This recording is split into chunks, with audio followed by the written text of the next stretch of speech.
Viens que je te marie, mais ne le dis à personne.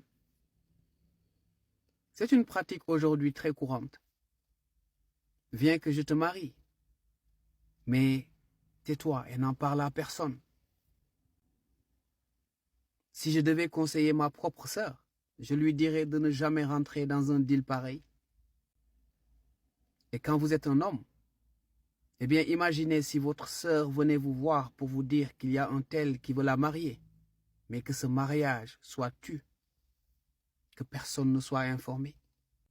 Que diriez-vous? Que vous vouliez vous marier est une chose, que vous aimiez cette personne est une chose.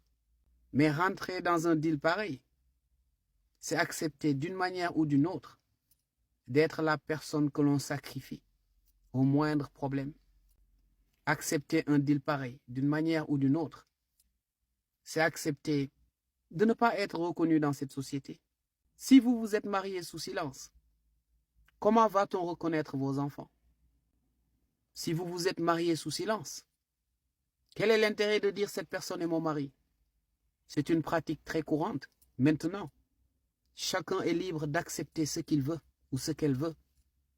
Mais sachez juste que rentrer dans un deal pareil, c'est accepter d'être la personne qu'on sacrifie au moindre problème.